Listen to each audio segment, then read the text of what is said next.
Hello बच्चों।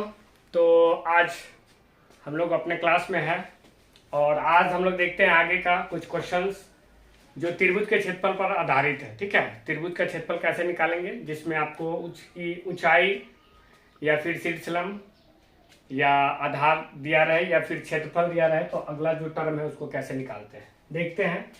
तो हम लोग हेडिंग डालेंगे एरिया ऑफ ट्राइंगल। क्या डालेंगे?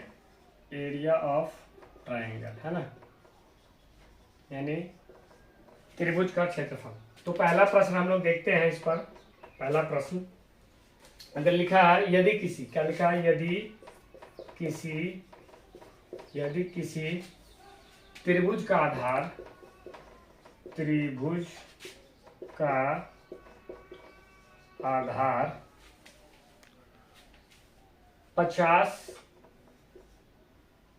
सेमी है, सेमी और 50 सेमी, और त्रिभुज का क्षेत्रफल, और क्या पूछ रहा है? त्रिभुज का क्षेत्रफल, है ना। त्रिभुज का क्षेत्रफल बराबर है 625 सेंटीमीटर स्क्वायर, कॉमा तो त्रिभुज की ऊंचाई बताना है। त्रिभुज की ऊंचाई कितनी होगी, है ना। तो त्रिभुज की ऊंचाई आपको बताना है कि कितना होगा सेंटीमीटर में। तो इसमें देखिए त्रिभुज का आधार आपको दे रखा है 50 सेंटीमीटर है ना। त्रिभुज का क्षेत्रफल आपको दे रखा है 625 सेंटीमीटर स्क्वायर है। तो त्रिभुज की ऊंचाई पूछ रहा है। तो आपको पता है, जैसा कि अगर हम लोग देखते हैं इसका फॉर्मूला, त्रिभुज का क्षेत्रफल होता क्या है, कल हमने बताया था, कल के वीडियो में। त्रिभुज का क्षेत्रफल बराबर होता है 1/2 गुने आधार यानी b और ऊंचाई यानी h गुना h, यानी 1/2 गुने b गुने h, है ना। तो 1/2 आधार, तो आधार हमें कितना दे रखा था? 50 सेंटीमीटर, ये 50 रख देंगे। और ऊंचाई तो हमें ज्ञात ही करना है, तो h को h ही रहने देंगे। और क्षेत्रफल हमको दे रखा 625, ठीक है। तो हम लिखेंगे 625, ठीक है, इंटू करेंगे क्रॉस मल्टीप्लीकेशन 2, और ये 50 इधर आएगा डिवीजन में, इज इक्वल टू h, है ना। अब इसको देखते हैं कि काट करके देखते हैं। तो सबसे पहले हम 2 से काटेंगे 50 को, तो 25 मरतबे, और 25 से काटेंगे 625, तो 25 मरतबे, ठीक है। क्योंकि 25 गुने 25 करेंगे तो 625 आएगा। 25 का स्क्वायर जो होता है वो आपको 625 आता है, ठीक है। तो हम कह सकते हैं कि हाइट इसका कितना आएगा? 25 सेंटीमीटर का हाइट आएगा, ठीक है। तो हमारा ये सिंपल सा क्वेश्चन, और उसका सॉल्यूशन भी सिंपल है। आप लोग को सिर्फ ध्यान में रखना है कि इसका क्षेत्रफल दिया रहा है और इसका आधार दिया रहा है।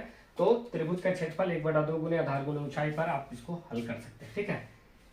नेक्स्ट क्वेश्चन हम देखते हैं। कि अगला जो क्वेश्चन है वो कैसे हम लोग दूसरा क्वेश्चन देखते हैं, ठीक है। चलिए तेजी से अगला क्वेश्चन।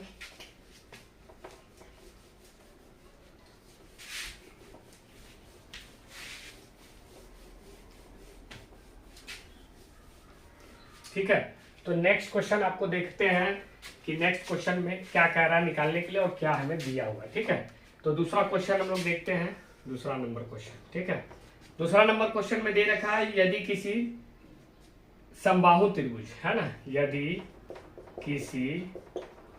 किसी समबाहु त्रिभुज, क्या दे रखा है? यदि किसी समबाहु त्रिभुज, ठीक है, यदि किसी समबाहु त्रिभुज की प्रत्येक, ठीक है,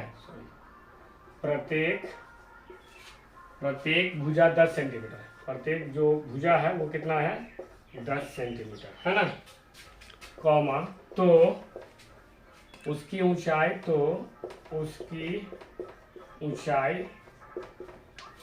ऊंचाई बराबर डैश डैश सेंटीमीटर, और त्रिभुज का क्षेत्रफल, इसमें 2 ठो प्रश्न पूछा गया। तो और त्रिभुज का क्षेत्रफल भी ज्ञात करके बताना। तो त्रिभुज का क्षेत्रफल बराबर डैश डैश सेंटीमीटर स्क्वायर आपको निकालना है। क्वेश्चन है यदि किसी समबाहु त्रिभुज की प्रत्येक भुजा 10 सेमी, तो उसकी ऊंचाई बराबर सेंटीमीटर में कितनी सेंटीमीटर होगी, और उसकी क्षेत्रफल कितना होगा, है ना। समबाहु त्रिभुज दिया हुआ तो समबाहु त्रिभुज कहते हैं जिसकी तीनों भुजा आपस में बराबर हो। अगर ये 10 सेमी का है तो ये भी होगा 10 सेमी की भुजा और ये भी होगी 10 सेमी की भुजा, है ना। तो ए, बी और सी, तो ये समबाहु त्रिभुज है ना। इसकी प्रत्येक भुजा 10 सेमी की है। ऊंचाई आपको निकालना है ना। तो ऊंचाई निकालने के लिए सबसे पहले हम देखेंगे कि ये जो है 10 सेमी की तीनों जो भुजा दे रखी है, तो इसका हम सबसे पहले क्या निकाल सकते हैं, त्रिभुज का क्षेत्रफल।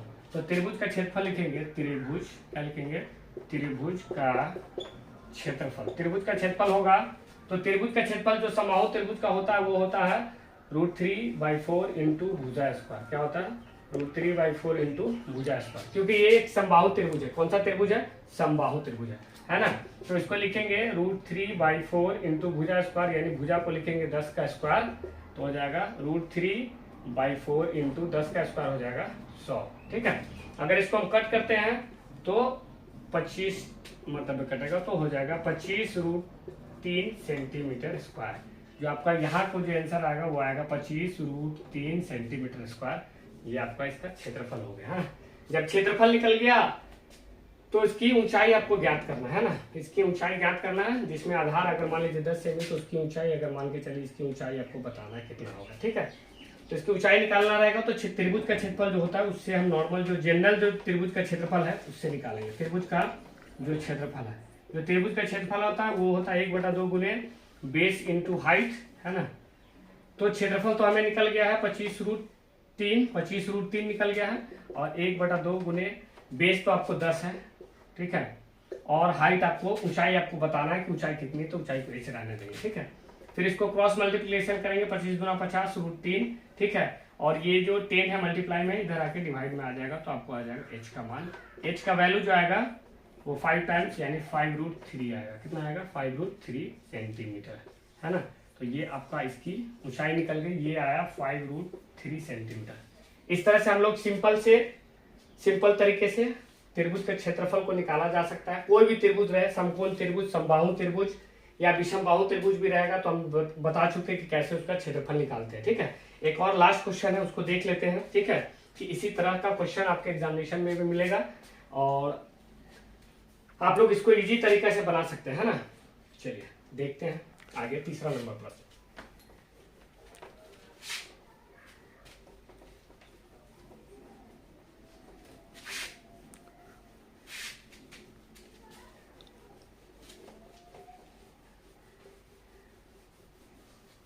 तो अगर हमारा वीडियो आप लोग को अच्छा लगे तो ज़्यादा से ज़्यादा इसको शेयर करिए, कमेंट करिए और सब्सक्राइब करिए हमारे चैनल को। ठीक है, तो नेक्स्ट क्वेश्चन है, तीसरा नंबर क्वेश्चन हम लोग देखते हैं। तीसरा नंबर क्वेश्चन है, ये एक क्वेश्चन दे रखा है कि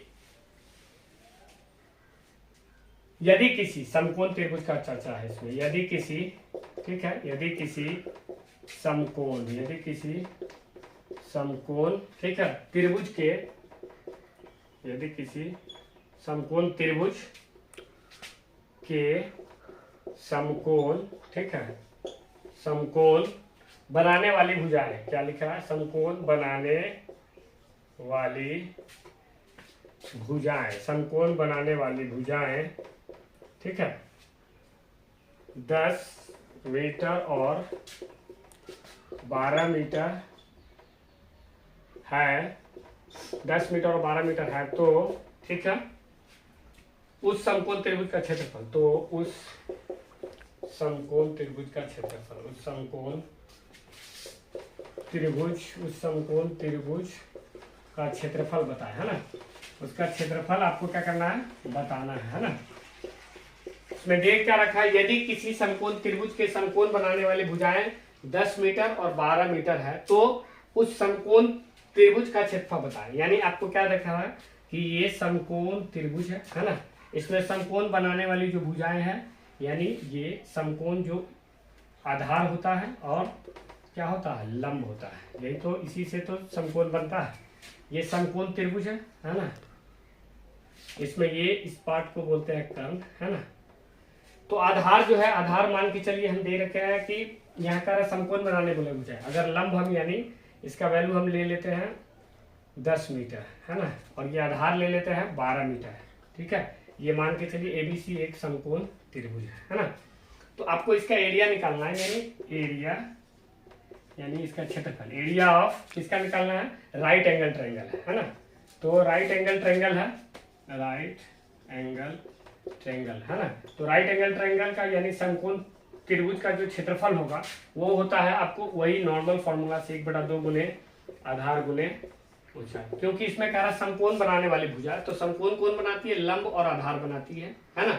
तो लंब हो गया यानी शीर्ष लंब है ना, हाइट जो है 10, आधार यानी 12 उसको लेंगे और 1/2 इसको मल्टीप्लाई में करेंगे, 2 से इसको कट करेंगे, 6 मतलब 6 गुने 10 करेंगे, 6 गुने 10 करेंगे तो आ जाएगा हमको 60, ठीक है। सेंटीमीटर में है तो सेंटीमीटर स्क्वायर, मीटर में है, ठीक है सॉरी, तो मीटर स्क्वायर इसका एरिया निकल जाएगा, ठीक है। तो इस तरीका से आप किसी भी त्रिभुज का क्षेत्रफल निकाल सकते हैं, ठीक है, किसी भी त्रिभुज का क्षेत्रफल निकाल सकते हैं, और चाहे वो समकोण त्रिभुज हो, समद्विबाहु त्रिभुज हो, समबाहु त्रिभुज हो, आप आसानी से उसका एरिया निकाल सकते हैं, उसका हाइट निकाल सकते हैं, उसका शीर्ष लंब निकाल सकते हैं, ठीक है। तो आज के लिए धन्यवाद।